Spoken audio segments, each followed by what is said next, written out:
Hello everyone, this is Retry, and we're gonna start a new series here in a game that I've played for a while, but never got really too far into it. The game is Kenshi. We'll do the rock bottom start, and I'll talk more about this playthrough in a little bit. First, let's import our character here. We're gonna call her Yumi, and it's gonna be a Scorchlander with orange hair. So let's get started.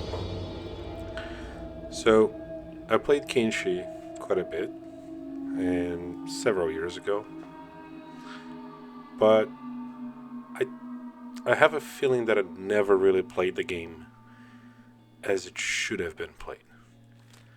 And what do I mean by that?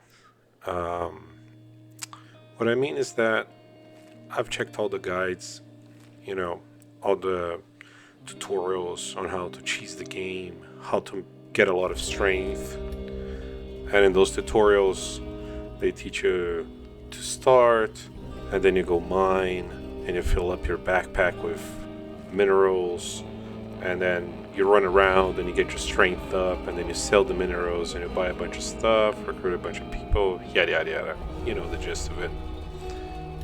Before I continue, here I'm just taking a look at the map because I intend to go towards Shobatai first, and then later to the ruins in Bast, because I think we may be able to find some things in Bast, and you're gonna understand why we're going there.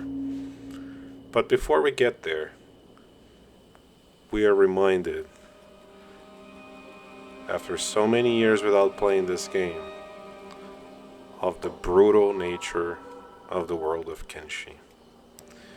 That's it. We're dead. So let's try again. Anyway, where was I? Oh, yes.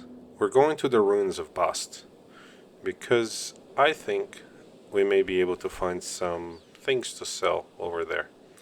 And why would I go there? Well, as I was saying, I'm gonna try to play this game as, without cheesing it, without doing things we're not supposed to, and generally trying to have like a good reputation type of character.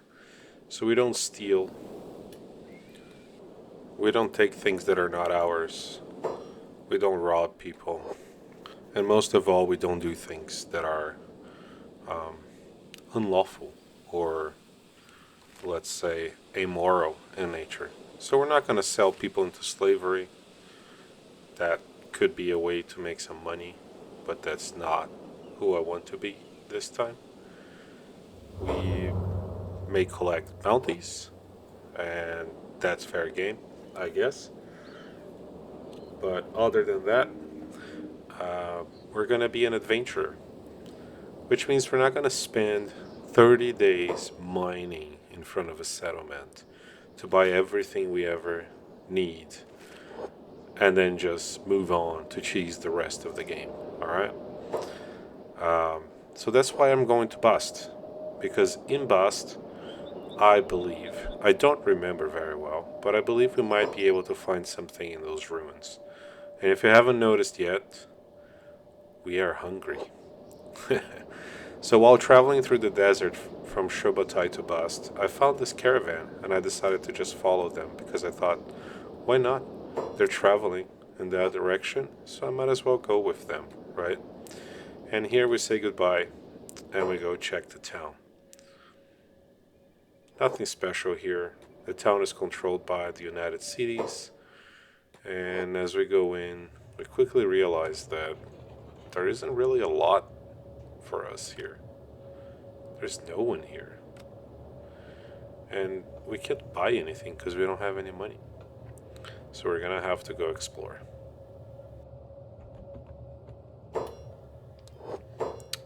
It looks like we're gonna need 77 cats to be able to buy the cheapest food available. Dry meat. Oh well, that shouldn't be too difficult. I'm sure there are some resources laying about somewhere here. Doesn't look like it, but anyway, some bounty hunters over there. We don't have to fear them. At least not right now.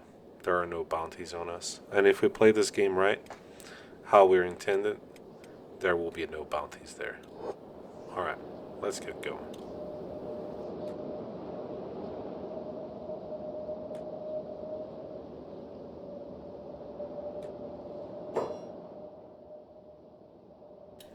As I move through this part of the map, now overly cautious because of how our start went, please forgive me as I pause and pause and pause the game before moving about.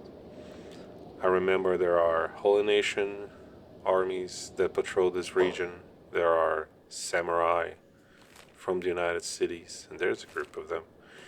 They're generally safer to be around, but there's something we need to be careful. And this is the reason why I didn't go towards the United Cities first. Oh, here you go. Some cannibals already, which means we gotta avoid that broken village. Anyway, going back to what I was saying. The reason I did not go into Shobatai is because we are dispossessed. We are broke. We owe nothing. We don't have money. We are no one in the eyes of the United Cities. If you try to go into a United Cities town in this condition, there's a chance that the guard will stop you at the gate, inform you that you're not allowed in, and at that point, there's probably nothing else you can do but to be enslaved. And I don't want to start the game as a slave. I want to give it a best try. Anyways, we're arriving at the next ruins here, and it doesn't seem like there were any materials there. So we're gonna continue. Of course, let's try to avoid these paladins. We are a Scorchlander, and we are a female. We don't have an arm. It would take half a second for those guys to decide to send us to Rebirth, to start our life as a slave, which is what I'm not trying to do.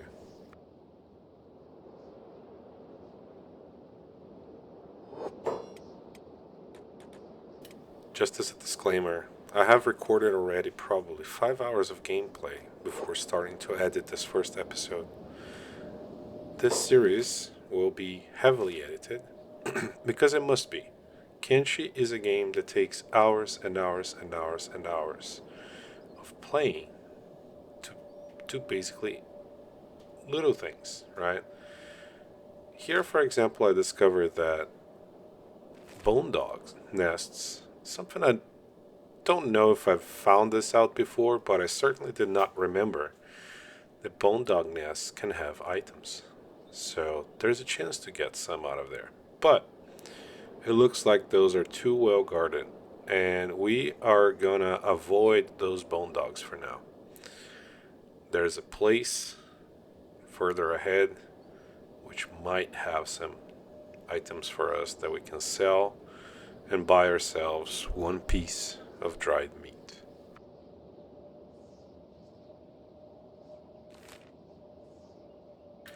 But continuing on the topic of edits, later on there are huge parts of the game that will have to be edited out. That is normal. And I hope I'll get better on doing the edits as I go along. And as we approach this village here, which seems to be sort of abandoned, it says no faction. I don't see anyone there at least. Later on, I'll edit more, cut more out, but for now, we all should enjoy this start. Anyway, let's get to it. There's a house with a closed door, actually, not locked. Let's go inside. Huh! Inhabitants, but they don't seem to mind us. Well, apparently they do. Told us to put the copper down to get out. So it's their copper. We're gonna leave them alone. We're not gonna take their things. That's their house. They're dispossessed. They're in about the same situation as we are. We're not gonna do them harm. Let's move on. This was not our day.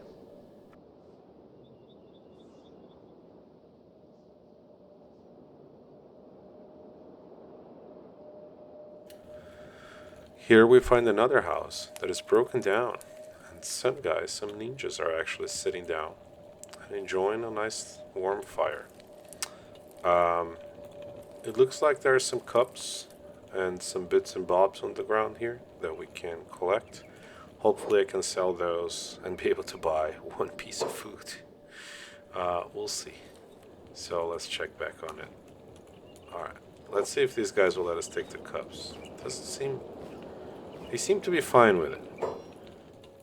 But turns out this doesn't sell for much. We're gonna have to go somewhere also to sell it. And luckily, our encumbrance is not too bad. But what I'm thinking is going towards the arm of Okran, because there is another ravaged settlement along the way. There's an abandoned farm that I remember is down there. Somehow we're committing a crime. What is this? Oh, because we were in their house. Alright, we left. No harm. So let's go on. As we move further and approach the other ravaged hamlet, we find that we're not alone. More scrawny cannibals. It's off limits for us. Luckily it's night and they probably won't see us. Let them pass, and here we'll sneak a little bit. But looking at the wreckage, we just don't find anything. We were almost seen by the slaves. Luckily they were slaves and not more cannibals that were lagging behind. I need to get sharper, or else we're not gonna last long. Let's go towards the samurai, because they always can offer some protection.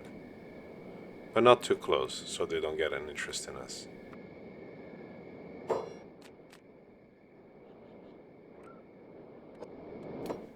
Here I decided to speed up the video a little bit, because we get to Okran's Valley, and there's not much going on. We're going towards the farm. I see a tower at the arm of Okran, and upon inspection I realize they're paladins. I'm cautious as I approach the farm, because I don't know what's there. But we get there. There's 4 beds, or camp beds I should say. A nice fire going on. They're free. We can sleep for free. But doesn't have any food or any items. So we need to continue our journey towards the arm of Okran and up the mountains. And here we go. We traveled all night in the darkness, and we're still starving. We have finally discovered the location of World's End, which is great because we might be able to sell our little trinkets.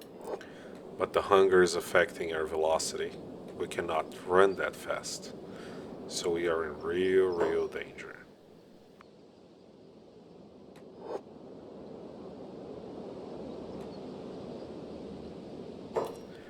Here I spot some paladins in the distance, and they are fighting some escaped servants.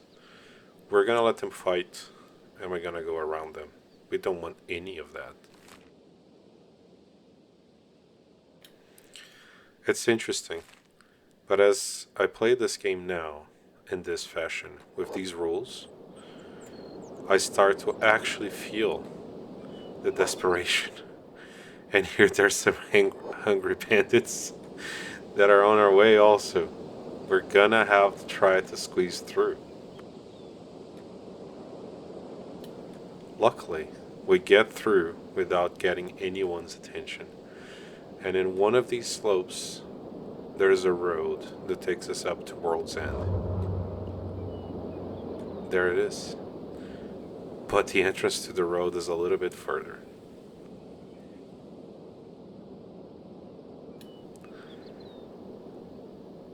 I hope everything is easy now. More paladins. Maybe we can get through before they see us. We did. Okay. Now, this road should be safe. It is typically safe. But as I was saying, I've been thinking. Before, when you start playing Kenshi, and doing all the tips and tricks and mining in town, buying your items, I feel like the sense of urgency is gone because you can get your ores just outside the gates.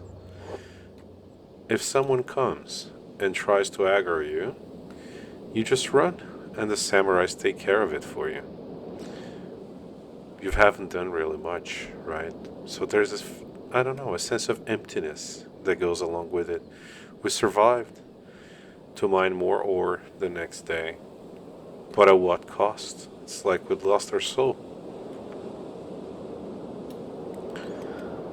And now for the first time I actually feel like I have to be on the move. I have to go. I have to deal with the issues in the world. Forgive me here. I was trying to see if I could spot a safe house that is somewhere in that region. I remember a safe house near Rebirth. I just don't know exactly where it is. And I couldn't find it. So we're just going to keep going. Hopefully, we'll be able to buy a piece of food and continue on with our journey. Maybe we'll live another day.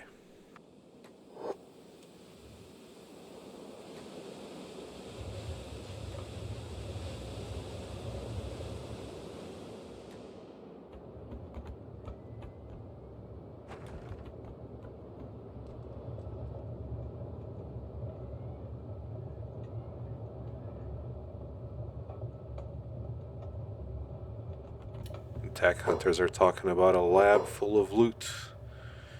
I doubt we can get there and get anything though. So let's sell all we have. And we barely have half the amount of money that we need to actually buy our food. We're gonna have to think of something else. Oh, by the way, we're looking there at a map that is a debug for the mod, the world mod. I forgot the name now, but you guys probably know it. It's the one that adds a bunch of things that were left out from the game.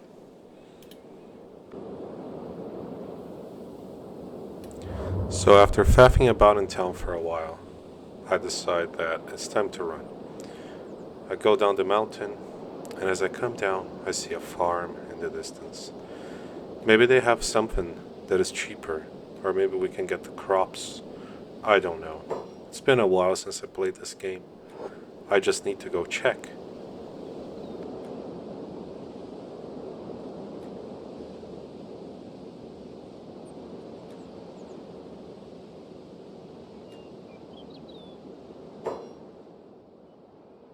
Here I'm wondering if they're going to be aggressive towards me, because I know the paladins will.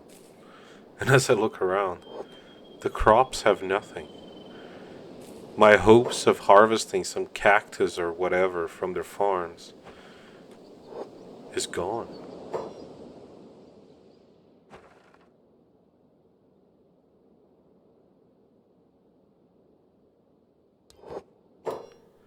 The farmers seem to be peaceful towards me, nor friendly, nor enemies, but they have nothing that I can buy. So I decide to check this shack nearby. Here is where I almost lost a piece of my soul. We are reaching the moment of desperation. I said we would not steal, and you will see my struggle with it as I move through. The time that I take to think about it. But if we don't eat, this run will be over. Our life will be over. So there has to be something that will keep us alive.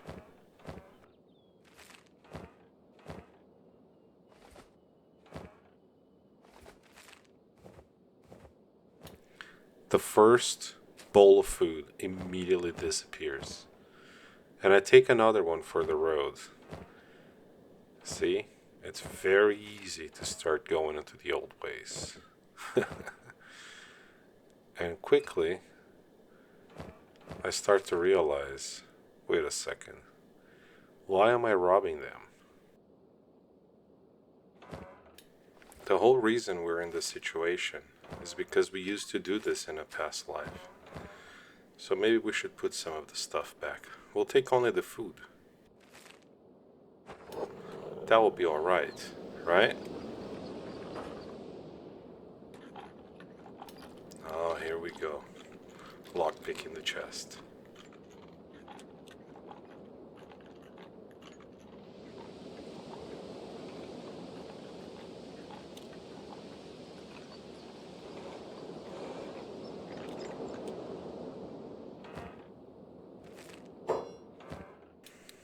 And there, the eyes spark. All the food we need for days. We're just gonna take it.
As I look through the map, I start to realize my foolishness. In desperation, my idea was to run through Okran's Pride. From the valley into the Pride, and then into the rebel base down south. I would need some food to get there. But I am not thinking clearly here. I'm just gonna take some, right?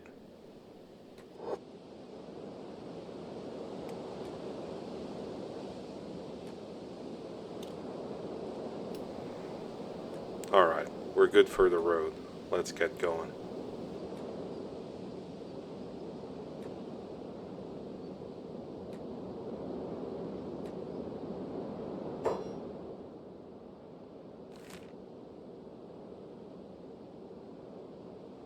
And then I realize there's a nest right nearby us. It's like there's a higher force trying to tell me thievery is not the way. There's loot there. A mooncleaver, a polearm. There's some angry dogs too. But maybe we can sneak in and pick something up?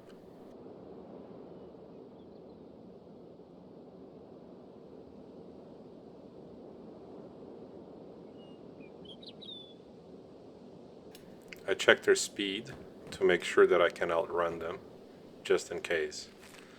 And it looks good. So that's what we're gonna do. We're gonna get the weapons that are at the nest.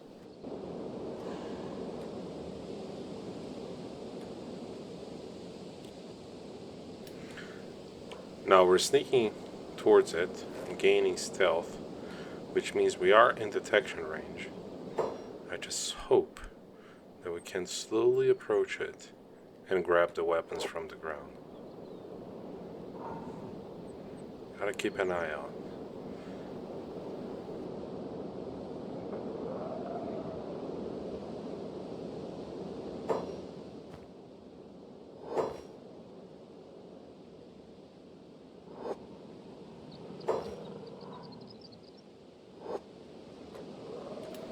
I was a little bit too greedy. I couldn't get the last weapon, but I got 2 polearms, and one of them is worth about 500 cats.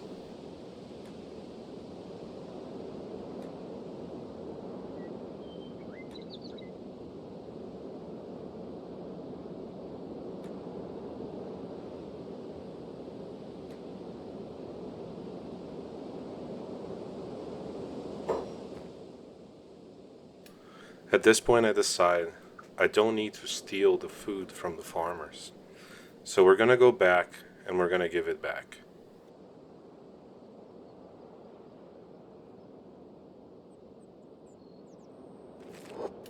Now, those weapons are good, but we can't use them. They're pole arms. We need two arms for that, and we only have the one arm, which means we're gonna have to sell both of them.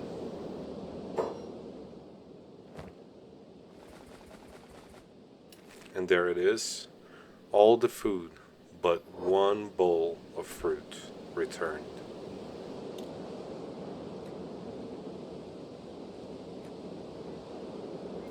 In a certain way, these farmers saved our life twice.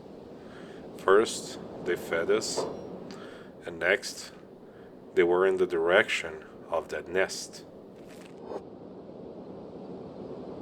I'm gonna quickly make my way back to World's End to sell and see what I can get.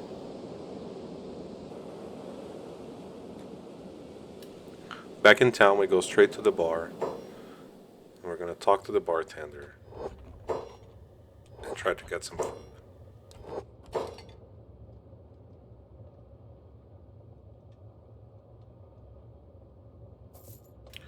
Editing me knows that we can't use the pole arms because I figured that out later. But while I was playing, I did not think about that. So I thought, I'm gonna sell the most expensive one and I'll keep the cheapest one as a means of self-defense. But as you'll see here in a little bit, I will end up selling that weapon too, because quickly I realized, wait a second, I can't wield it. I quickly checked the store to see if there's a weapon that I can use, but unfortunately, I cannot afford any of it. So I just end up selling the pole arm anyway and moving on.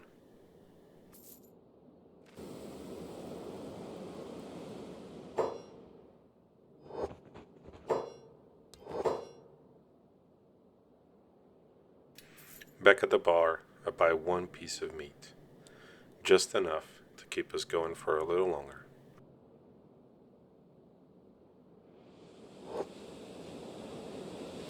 And it is immediately consumed. So let's go look at the other bar and see if they have a little bit more.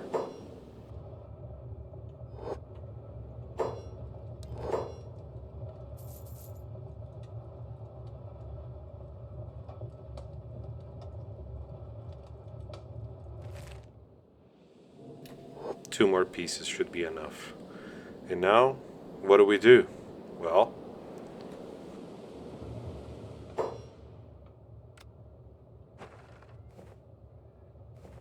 a bed is certainly too expensive for us at this point.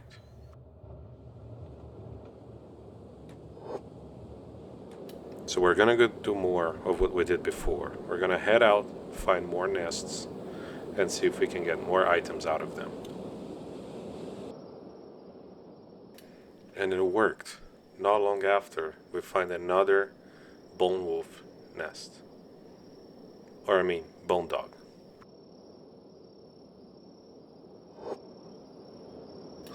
So we're just gonna run in, try to get something, and run out. And we did it. We have an animal skin. If only I could get a combat cleaver.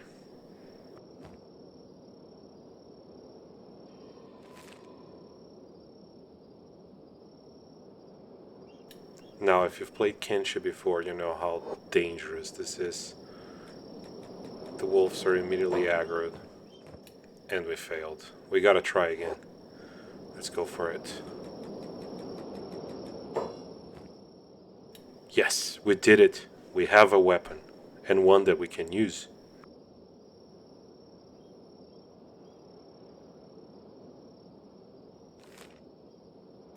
That's the path to go into Oakland's Pride.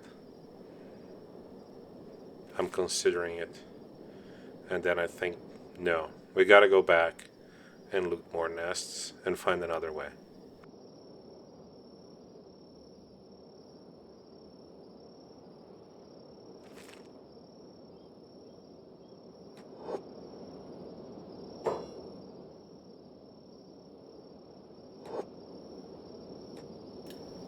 just in the nick of time, we avoided some Holy Nation outlaws. And it looks like they're gonna walk right into the wolf's nests.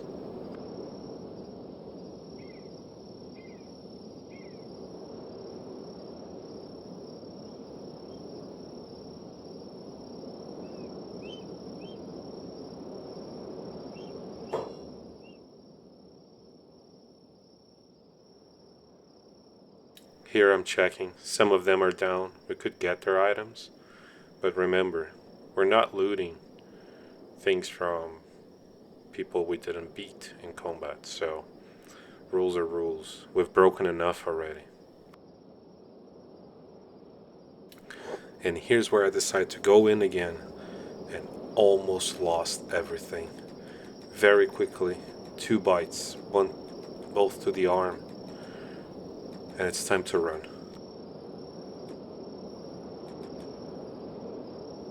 And we already ate the dried meat.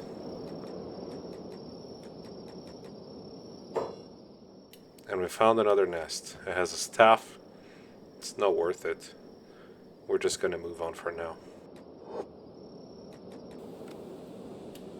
We make it back to World's End just as the sun rises and go straight to the store, the travel store, to sell our items.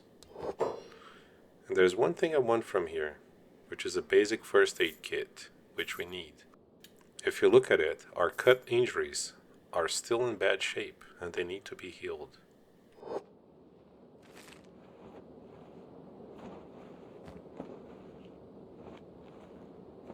We're very slow because our skill is still level 1. I've never felt so rock bottom in this game before. I think this is truly the path to enjoy it in a different way. Here I go back and I consider buying a splint kit, but it's way too much money for us right now. We have other needs. Backpack is also out of question. So is the sleeping bag. It is good to know that they have skeleton arms here. The specialist economy arm is unfortunately very outside our budget right now. So we're gonna have to continue our journey without the arm. But if one day we have the money, we can come back here and get ourselves an arm.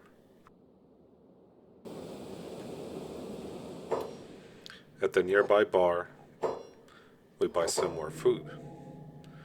We can't let the hunger hinder us now. We have the money for it, so we need to feed ourselves.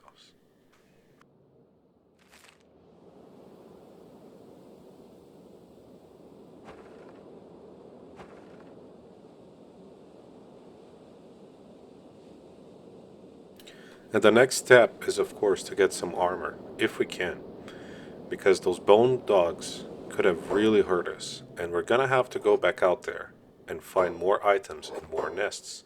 So I'm gonna look for something that protects either the body or, most importantly, the legs, which we need them, to run. Any decent equipment here is very much out of our budget. So we're gonna probably have to go with shoddy grade, maybe standard. And the Drifter's Ladder Pants is right in the budget. A +5 defense bonus. It is the perfect piece of armor that we need for now. Quick disclaimer. It's the torso part that has the defense bonus. The Drifter Pants only has armor. So next, we're gonna head out and we're gonna do the same again. We go back for the staff.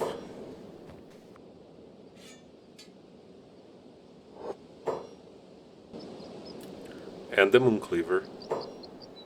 And then we need to drop the staff.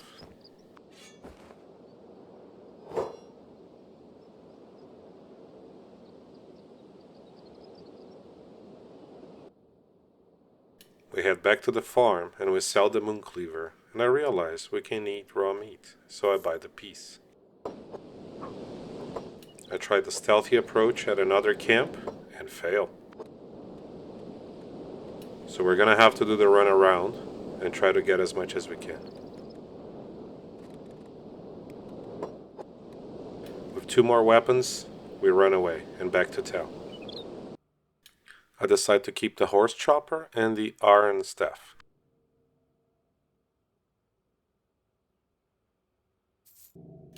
Then I buy a piece of Drifter's leather jacket and a covered armored hood. And now we're ready to go to Shobatai. We're gonna go through Stoat, which is a much easier path, I guess, and it's a safe place to stop to. The run to Stoat in true Kenshi fashion is uneventful, as we dodge everything. And just as we get into town, I see a patrol of sand ninjas coming in. If only we could use the guards to turn in their bounty. But that's not what we do, remember? So we're just gonna watch them fight. And sort of commiserate that we can't get rich immediately. But the guards are taking them down, so the guards get the bounty. That's how the rules are.